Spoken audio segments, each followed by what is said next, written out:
With that, let's go ahead and get this kicked off, guys. So first, just want to say welcome. Thank you all for coming so much. Again, my name is Marcus Emanuel. I'm the content marketing manager here at Ascent. I'm really excited for this joint presentation we have today between Capco and Ascent. So our webinar is titled The Way Through, Shifting from Reaction to Recovery Through RegTech. And we've got Peter Dugas and Brian Clark here today to talk to us about that. So I'm just going to give a little bit of background about both our speakers here. I'll walk us through the agenda briefly, and then I'll hand it over to Brian to get started. So Peter, he's executive director over at Capco. He leads the Capco Center of Regulatory Intelligence, focusing on political and regulatory intelligence for domestic and international financial institutions, as well as leading regulatory change management programs. With 20 years of experience in government and in the private sector advising clients on their most pressing government challenges, Peter's career has largely focused on providing advice on laws and regulations, public policy, and risk and compliance solutions to financial services clients. We've also got Brian Clark, founder and CEO at Ascent, with us today. Brian has a wide breadth of regulatory compliance experience, including derivatives exchanges, market investigations, clearinghouse compliance, and registered brokerage businesses.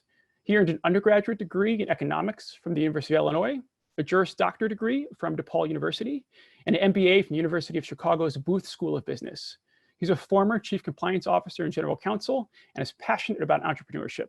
He's also an Eagle Scout, and he founded Ascent in 2015. With that, I'm going to just briefly walk us through our agenda here, guys. We're going to start off with reacting, talk a little bit about the current environment we found ourselves in these last few months, what we see as a path forward through that, and then we'll shift over to recovering, right? So how did digitalization and automation help us in this new environment? And we'll talk a little bit about solving the compliance dilemma as we see it. With that, Brian, I'm sorry, Peter, I'll start with you. Peter, let's hand it over to you to talk about the current environment. Yeah, thanks, Marcus. Appreciate it. Can you hear me okay? You sound great. Perfect. Thanks so much. Well, thanks for everyone joining this afternoon. Really want to just kind of touch upon some common themes that we're seeing, especially as the title indicates, shifting from reaction to recovery. If you wouldn't mind going to the next slide, Marcus. Thank you. What we're really seeing from Washington is the continued challenge. So as we kind of react to the lifting of stay-at-home orders, there is the traditional issue and challenge for financial institutions of continuing to monitor for and comply with, relevant laws and regulations. If you look at the most recent Federal Reserve report, they started with the large bank supervisory trends, where they continue to see the supervisory findings over the past 5 years related to governance and risk management and control issues. They also continue to see outstanding supervisory findings related to how firms gather, validate, report data, and for regulatory purposes, report and comply with that data specifically. So as we can see, especially with the response to COVID-19 and many financial institutions being pushed to have many online services, many institutions continue to be challenged with information technology, cybersecurity, data management, and especially to the push to third party. And as we continue to see kind of the reliance on retail digital platforms, we continue to expect that. And as the regulators look forward to what their priorities are, that kind of highlights the continued themes of cyber-related issues, BSA, AML, third party, and LIBOR. And similar for regional community banks, where we continue to see supervisory findings related to risk management, internal controls, followed by IT, operational risk, and BSA, AML. So as you can see from this list, many of the financial institutions continue to be challenged with, I would say, both the volume and velocity of the regulatory impacts from not just COVID-related items, but just traditional laws, rules, and regulations that apply. Marcus, next slide, please. Thank you. And jumping into kind of what we see from the current regulatory change management landscape, really our view is with the lifting at stay-at-home orders, that's increasingly placing challenges for financial institutions having to comply with state-by-state, region-by-region, city-by-city laws, rules, and regs. So as you can see, for everything from executive orders at the state level to countywide, as well as citywide regulations that are having to comply. And what that's creating is kind of a wide-ranging issue of tracking and mapping to those operational issues, because now financial institutions are having to expand the laws, rules, and regs that apply to the institution, especially in the current environment. So that, increases from not just U.S. Department of Labor, but state departments of labor, now the EEOC, OSHA, as well as localized healthcare guidance and requirements. So placing an increasing challenge on financial institutions. And just from a highlight, from an actual indication of what we're reporting, historically, we report, I would say, for some of the larger financial institutions, around 132 records per week. So that's laws, rules, and regs, guidance, enforcement actions that are issued that a bank or a financial institution need to comply. As of 2 weeks ago, we reported over 810. So that's creating, obviously, an increasing issue and challenge for institutions.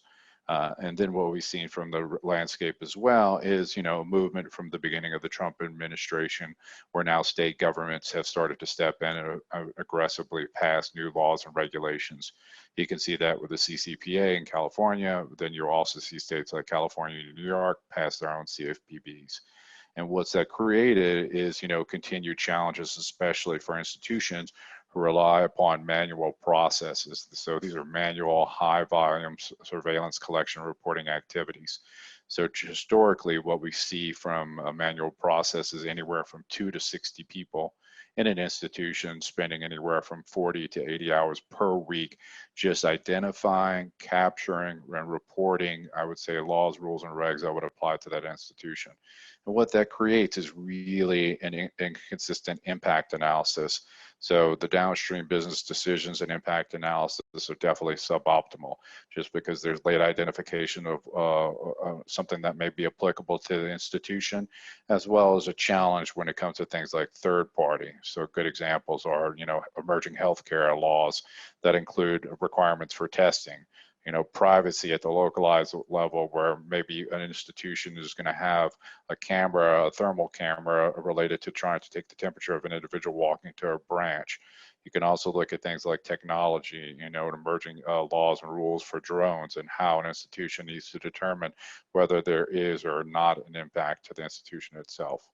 And then the additional issue we see is suboptimal GRC implementation.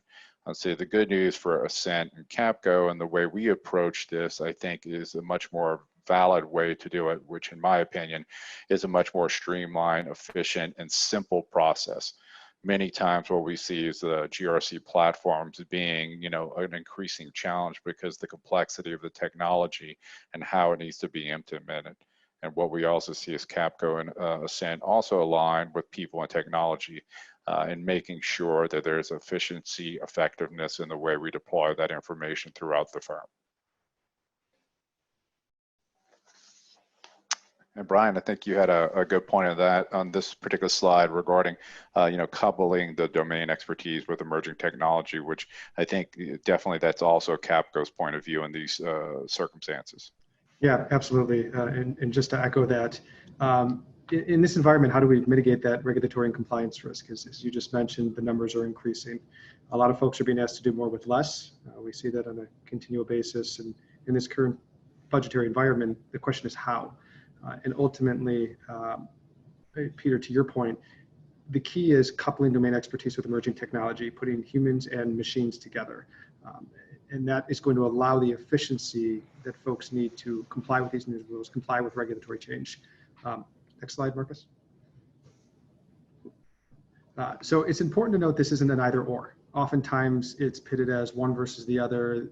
The technology will do this, the humans will do that. And certainly there are prioritizations for each group, but the key is that it works together, that you marry the technology with the domain expertise. And Peter and I have had many conversations about the ability to support and augment folks' capabilities on managing a lot of the data. The technology can handle a lot of the heavy lifting, but it can't make decisions necessarily without the proper human guidance. Domain expertise without tech can't keep with the pace, right? We can't keep up. However, technology without the humans, without the domain expertise, can't meet the complex challenges. And as Peter just noted, the volumes are up pretty materially, so you have to work together. Yeah, Brian, I'd echo that too. It's really saying technology is an enabler. At the end of the day, it's really people and processes that must exist and coexist with technology, because without that foundation, that's where you typically see the gaps from a compliance and risk management standpoint. All right, thanks. I'll jump into this particular slide. Talking about a typical compliance process and kind of what our point of view is. I think really what we've seen is, the origination of the monitoring program. Sometimes I think when we work for financial institutions, really need to consider, how that monitoring program needs to be set up. In other words, is it for compliance function only? Is it compliance plus business development? Is it a mixture of compliance, business development, and risk management and compliance risk? But I think many times, that kind of historically changes over time, and sometimes institutions shift from that. But I think it also helps to, identify exactly when it comes to your monitoring program, given the fact that, you're maybe compliant with traditional FDIC, FRB, OCC rules and regs. Do you want to layer additional laws and regs? If you see kind of with COVID, what's recently happened is, when it comes to the PPP program, it's not just the SBA, it's not just other regulatory bodies like the OCC or FDIC or the Federal Reserve Board. You also want to consider whether you need to monitor for things such as IRS or main Treasury as well. While you may be monitoring for OFAC or FinCEN, now Treasury is actually issuing guidance regarding the PPP program along with the SBA. So you definitely want to kind of layer that final reporting of those items to the compliance program that you have in place. And how we kind of start to think about that is, really developing what we call a regulatory applicability matrix.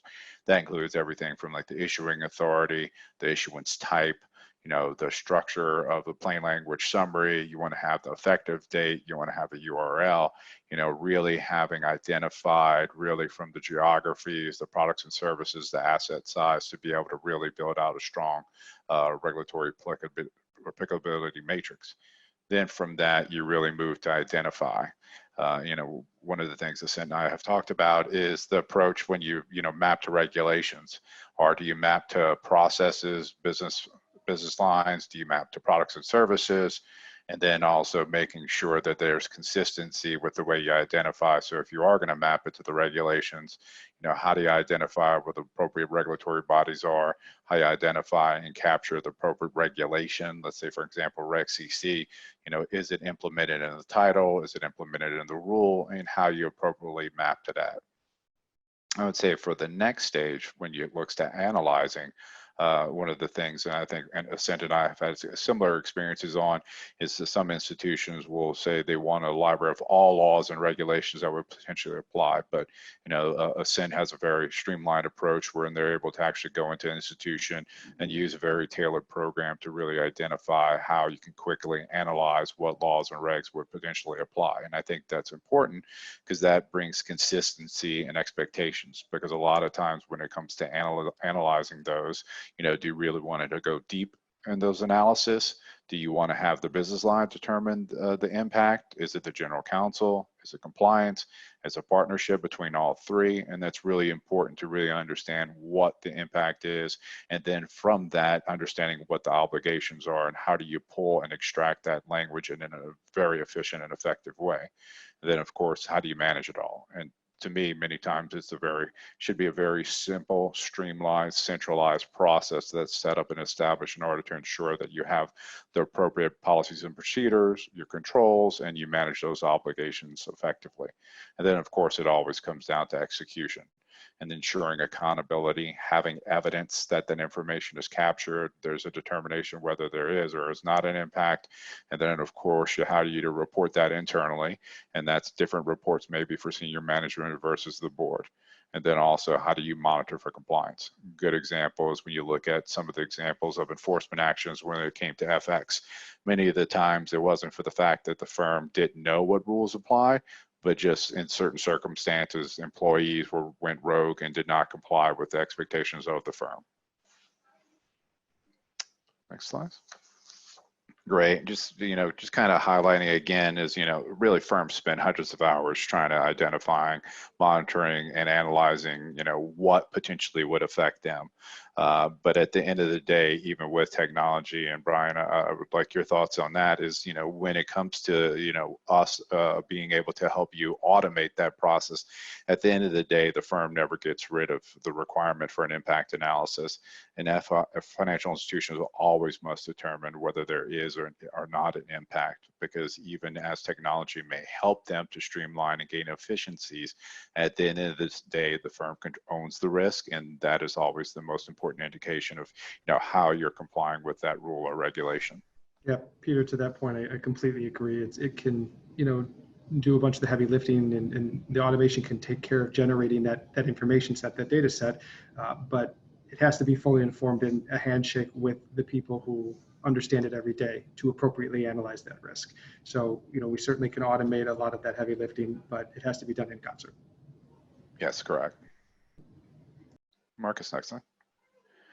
Great. I think, Brian, you probably have some good points on this one too, but really technology, the real goal at the end of the day is to reduce the manual work that goes into it, whether it's 2 people, 60 people, whether it's 40 hours or 100 hours a week, really reducing that manual processes, which would gain efficiency and effectiveness within the institution, and obviously ensuring that there's no gaps in the way you monitor and control for that risk. And then obviously reducing the errors and risk are particularly important because you want a lot of consistency through the build out of your reg change management program and how you're going to determine what or whether there is an impact, and obviously reduce the overall cost to comply. I think many times what we've seen is whenever people are trying to assess whether they need automation, either in the way that the obligations and requirements are outlined, or ensuring that there's a effective reg change management program that identifies and surveils for the appropriate regulatory bodies. Really, they don't look at the overall costs and the number of employees who actually spend time on these activities. Yeah, that's a great point, Peter. There is a lot of hidden costs. Risk, compliance, audit, legal, business line. Many are doing the same work, looking at the same thing in a bunch of different areas. And so there really is an effort to kind of create that single source of truth and consolidate that significant time spent that can be better focused towards that execution stage that you were talking about. I think what you said on the reducing errors and risk is really, really interesting and very important. It's not just the reduction of the risk inside the institution on the way in, it's also on the way out. Reducing the likelihood of findings and MAUs, reducing the opportunity of negative findings in remediations, having a system that can button up all of these changes, manage all of the reg compliance, to your point, on an ongoing basis, is actually going to proactively help you save money on that downstream impact, on having to manage regulatory requests, regulatory reviews, and ultimately mitigating the risk of hopefully any regulatory findings.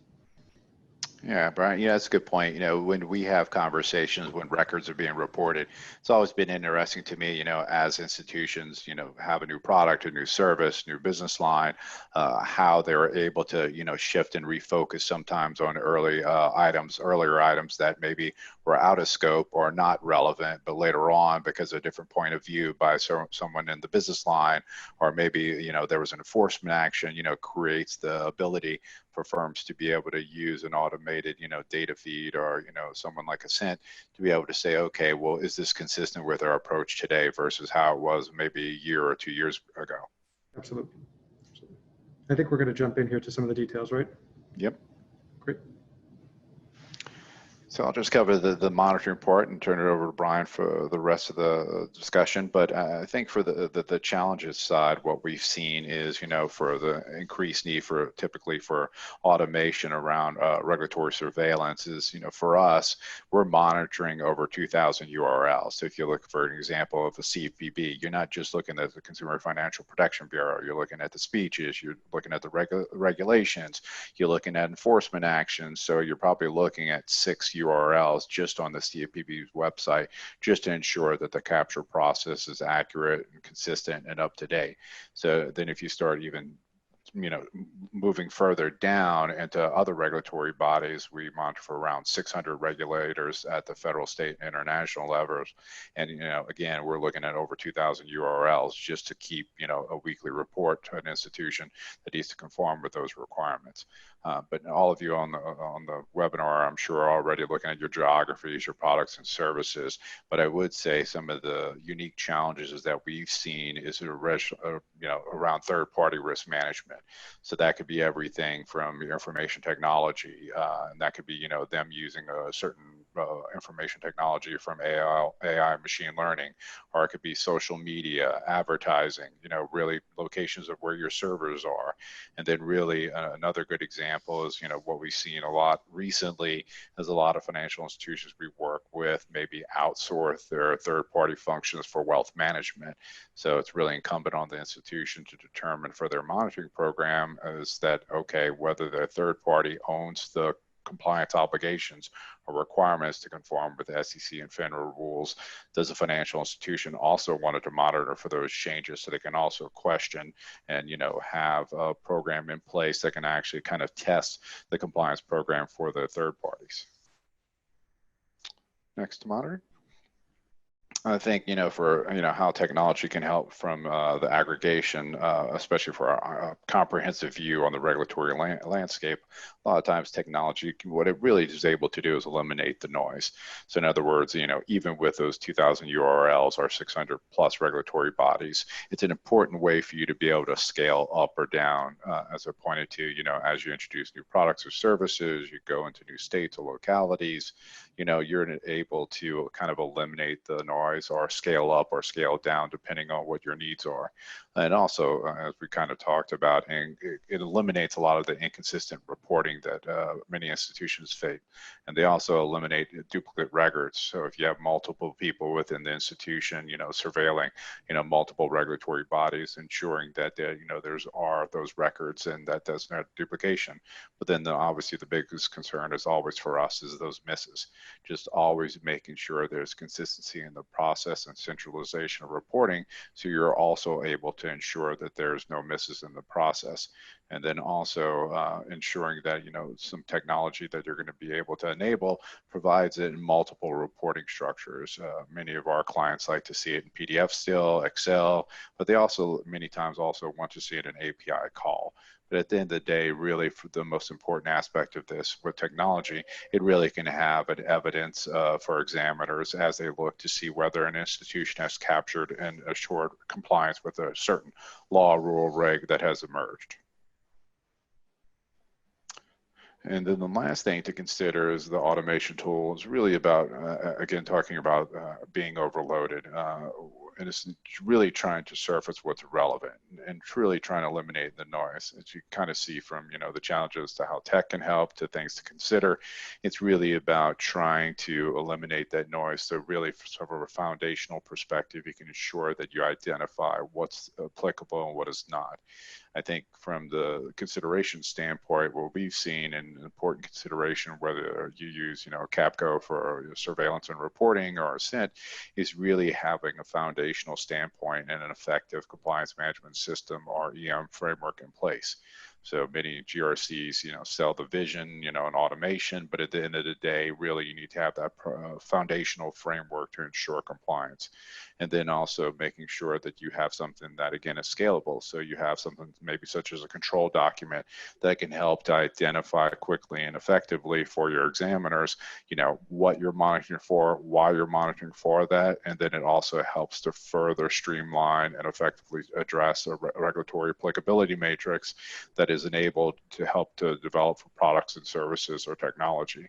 So at the end of the day, what you're really trying to ensure is compliance and risk management functions are efficient and effective. And these are ways to consider those solutions. Yeah, jumping off from there, I think, Peter, that's a great point on that applicability matrix is how do you take that volume? How do you take that, even that streamlined volume down and start to put together your program to your point, so you can eventually derive those controls, procedures, et cetera. The high volume of regulatory updates makes extracting the laws, regs, et cetera, from the myriad documents, API calls, et cetera, emails, a really time-intensive and laborious process. It's been a pretty significant line in the sand for where automation stops, which is here's the stuff, you go through it. Even redlining has traditionally proved pretty difficult, that before and after, the version control of what's happening and what's changing. And that's something that really has been at kind of the precipice of technology. So what RegTech can do through advances in NLP, some of the data techniques, is start to extract a lot of these laws, rules, regs from the stack of documents, right? We've all seen the pile of papers that represents the CFR or one state's worth of laws and regulations, the LRRs, if you will. And RegTech, what it can do is actually drill down from that large stack to what's really important, and take that identification stage from 100+ hours of you having to go through something manually and reviewing everything to being done in a matter of minutes, and then allowing you to kind of sit on top of that mountain of identification that the system has gone through, really giving you a focused output of saying, here's exactly what changed. Take a look at it. Here are the laws and regs that are relevant, that have been identified based on what was monitored. Okay. And lastly, how does this technology work? I think the key here is understanding, as we talked about before, that marriage between people and technology. The NLP takes a lot of that text, that stack, and it translates them into machine readable regulation and code. We have then trained machines to pull that out and push that into our systems to help folks make sense of it and see that before and after, see that red line, see here's what it used to look like, here's what it looks like now, and the impact that has on folks. So really, what are the solutions that this is accomplishing, right? What is this actually doing to help folks? When you centralize, it's much easier to find information across these different regulatory bodies. How do you see different use cases? As Peter was saying, different topics that the firm is interested in, different themes, different taxonomies. It makes it much easier to identify rule changes, whether they're large or small. There's a lot of changes in the regulations that are cosmetic, and showing the side-by-side comparison to see what's material and what impacts your business is key. It allows folks to interact with the documents more easily, see them all in one place, mark them for review, assign them out. Again, having that location that the business can manage from. And then, of course, allowing teams to create and update their own obligations and managing those rule changes. So taking it from here's a world of data and here's a focused source of truth to identifying what's relevant and building out that initial framework for what's relevant. Ultimately, that takes us to that third stage, which is the analyzing phase.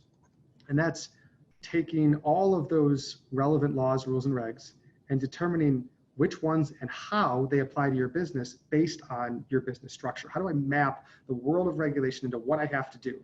And once I know what I have to do, to Peter's point, I can take that and map that to my controls and policies and procedures. But we really have to get down to that, what do I have to do day to day? So the same NLP systems and machine learning systems that worked at the identification stage automate the analyzing stage. They actually go through all of those regs, all those laws on an ongoing basis, and they can tell you in a matter of minutes based on your business, right? So particular to you, what do you have to comply with? What are the obligations or the requirements that you have to make sure you're compliant with? And as we talked about a moment ago, there's quite a few use cases. We can do this at a fraction of the time that it would have taken you before to read through all those laws and rules, to look at what should be included in what places, which departments, which groups, first line, second line, third line, and actually drilling that down into one single location. Ultimately, that helps us solve a lot of different problems, right? Digitalizing the documents at a line by line level and knowing what matters to your firm allows us to help with gap analyses, figuring out what are we not doing? What are we missing before the regulators come in and look, right? Seeing the regulatory changes down to that line level of how are you impacted? Not how is the world impacted, but how are you impacted? Assistance with tracking regulatory inventories and compliance monitoring. So to Peter's point on regulators coming in and conducting reviews, making sure you know ahead of time how to report out on that, how to have that complete view to help eliminate potential future issues or support remediating existing regulatory issues. We've seen that a number of times in our business. And then lastly, as Peter said, once you've got this set up, you can connect this down into any other workflow management tool, whether that be a GRC or whatever other container that you use to manage your policies, procedures, and controls. So really setting up that kind of end-to-end vision of how you can manage regulatory compliance and automate your reg change management to the extent that you are regulated. Okay. So for each of those three stages that Peter and I were talking about, monitoring, identifying, and analyzing, technology can provide real savings. It's going to allow folks to save up to 30% of their time on monitoring updates by creating a single source of truth. It's going to save up to 50% of time extracting all of those rules and changes, and 90+% time generating those obligations, and really putting you in the driver's seat to say, it's generated the program, here's all the data, and then applying your expertise to that, taking that forward. Whether it be working with Capco or internal staff to manage all of that, really providing you that efficiency and the time savings and risk reduction as a result of using the technology. So I wanted to share a couple numbers before, I think we're 2-3 minutes over. We have done this a couple times with some of the use cases here and wanted to share the outputs of those. So top 50 global bank did this with GDPR, and it was a 99% external cost reduction. And the team internally saved 30% of their time as well on manual reg change. We also helped Combank, which is a Australian bank, interpret and convert MiFID, 233,000 words of regulation, and of course all the associated documentation into these bite-sized actionable obligations or tasks for the bank itself. And that kind of brings us to the compliance dilemma. We talked about this right at the beginning. How do you do more with less? Budgets are being trimmed with the cost of compliance. The risk keeps going up. To Peter's point, there's a lot of change, 800 plus new documents relative to the 100 to 200 we were seeing previously. The cost is only going to increase, and the workload and importance of folks is only going to increase in a time like this. The role is crucial to maintaining business continuity, especially in an all digital environment for many of us, and implementing brand new procedures and having that source of truth to help manage from. Firms will have to turn to really the only solution that offers a path forward, that marriage between technology and that domain expertise that allows folks to both reduce costs, but also reduce their risk and be more efficient. So with that, I think we're a couple minutes over. I'll stop there, or I'll pass over to Peter for final thoughts. Well, thanks, Brian. I think, you really kind of brought it all together. I think from a final thought perspective, again, I think for, Capco and Ascent is really bringing that domain expertise and technology capability to institutions that really are challenged with multiple, issues when it comes to regulatory change management compliance. But again, at the end of the day, it's really about ensuring that there's an efficient, effective solution that addresses those needs that can help an institution with, at the end of the day, comply or manage risk. Absolutely.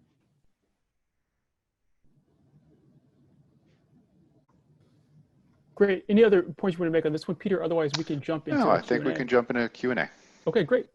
Well, let's do that then. I've already got one question lined up, guys, so we'll start with that. Had one come in. Does Ascent also monitor regulations on the state level? Yes. Awesome. And I know, Peter and Brian, we were talking a little bit about state laws and just how that's an emerging topic too. Yeah. Do you guys want to just touch on that a little bit? I think Peter probably made the best point I've heard in a very long time on this, is that as the federal government has waned in its desire to regulate, you've now got dozens of regulators stepping up, which increases fragmentation, right? Whenever we have a lack of centralization, it creates to more differences. And that is just becoming more of a cost for folks. I think, Peter, that's probably one of the best things that I've heard on states in a long time. Awesome. I've got another one here too I'll ask. And again, if people have other questions, please feel free to drop them in the Q&A section of the Zoom or just the chat as well. Either one works. So I've got one here too. Can Ascent be applied to aggregate IBOR market reform related information, which tends to be more fragmented than regulatory texts? So the answer on that one is I'd have to take a look at the data. We'd have to, I surmise yes, anything that is kind of rule related and structured similar to laws, rules, regulations, as we talked about, the system can absolutely automate. Great. We could follow up on that one directly as well. Sounds good. All right, I got another one here then too. We talked about, throughout the terms requirements and obligations.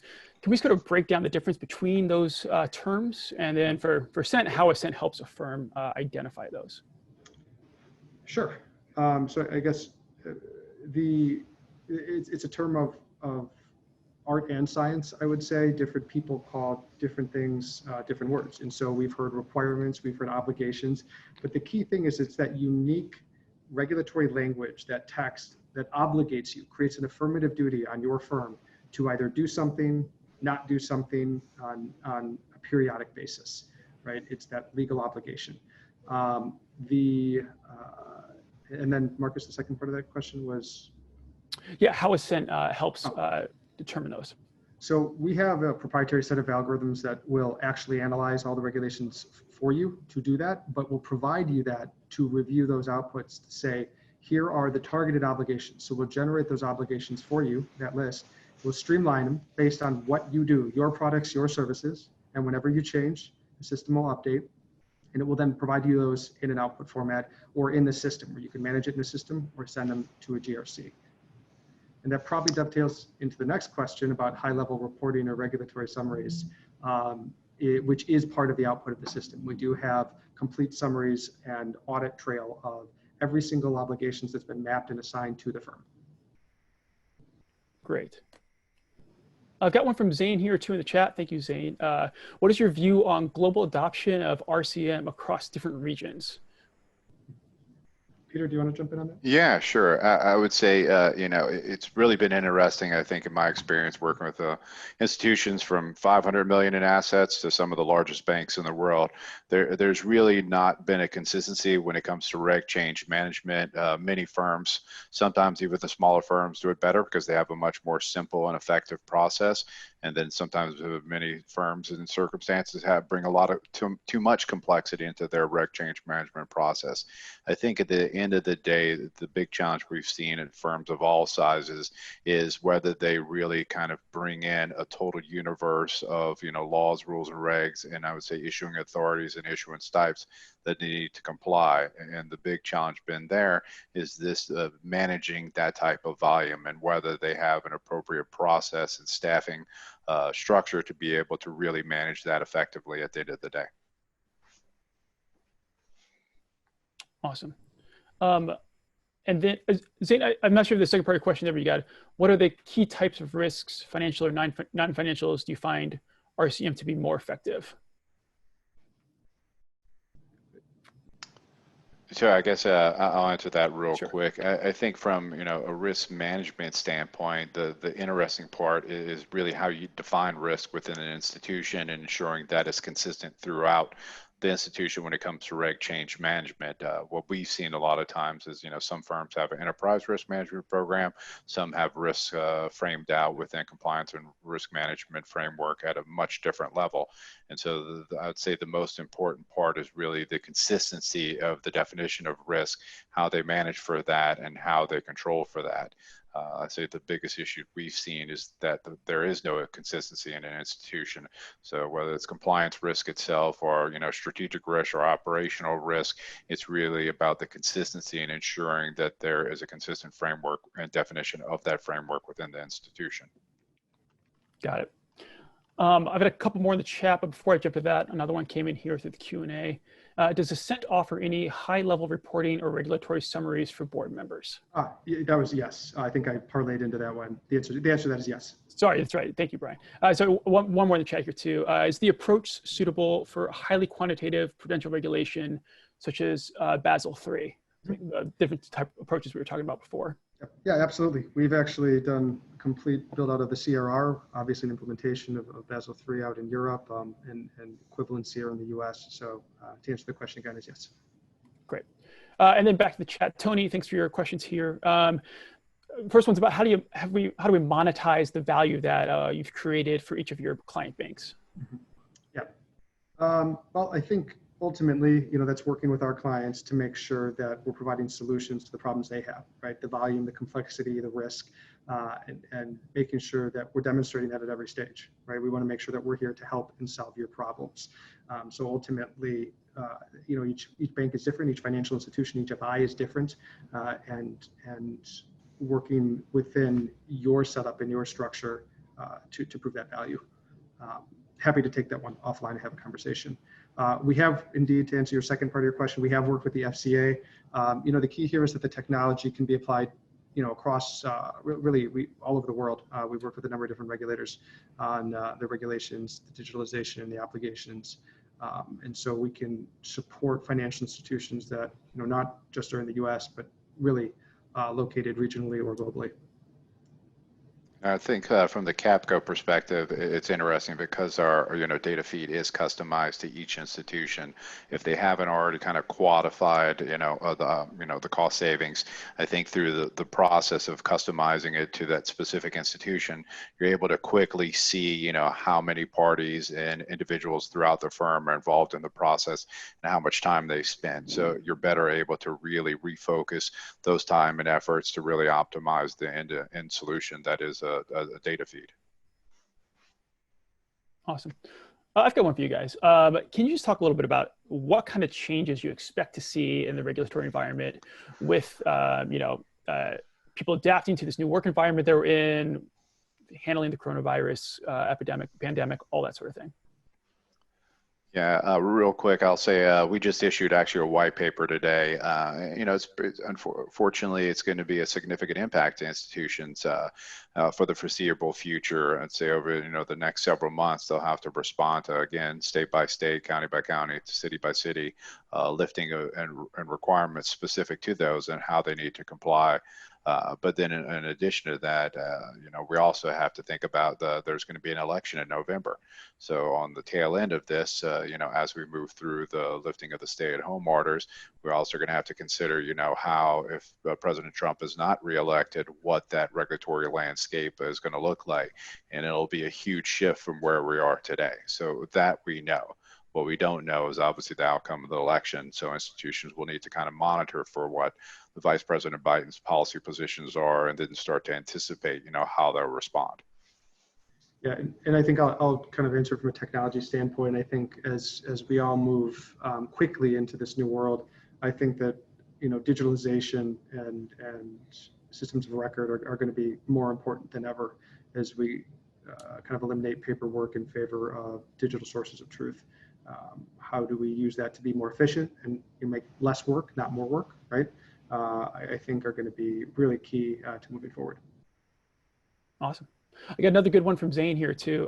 While we have talked about RCM, could you highlight other offerings which fall under the RegTech remit? So I'll start with Capco. Really, the main crux of the reg change management solutions is really the regulatory data feed. But then, in addition to that, we also provide compliance with state laws, rules, and regs. I would say what we call state law survey. So actually, I'm going to go into states to identify what laws and regulations may be applied to a product, a service, a business line, or compliance function, which I think that's one of the great parts about the working with Ascent is the ability for us to many times automate that process. So, really identifying efficiencies when it comes to federal regulatory change that helps an institution really understand in a very efficient way what needs to be complying with at the obligation level. Awesome. And I know, Tony, you had another in there. Brian will reach out to you to answer that online. If other people have questions about Ascent strategic priorities going forward, please feel free to reach out to us too. Happy to talk about that offline. I just want to say thank you guys so much. This is a great session. Thank you everyone for the questions. So many wonderful questions in here too. It makes it feel so much more alive that way. And it was so fun to get to do this with Capco in partnership with you guys. Peter, thanks for all your help putting this together. I really appreciate it. I think it was a great session. Yeah, thanks, Brian. Thanks, Marcus. Yeah, thanks, so Peter. Pleasure as always. Thanks, guys. We will be sending out a recording afterwards. Keep an eye out on your emails. Thanks again for everyone for participating, and stay safe. Thank you. Thanks, everyone. All right, thank you. Thanks, everyone.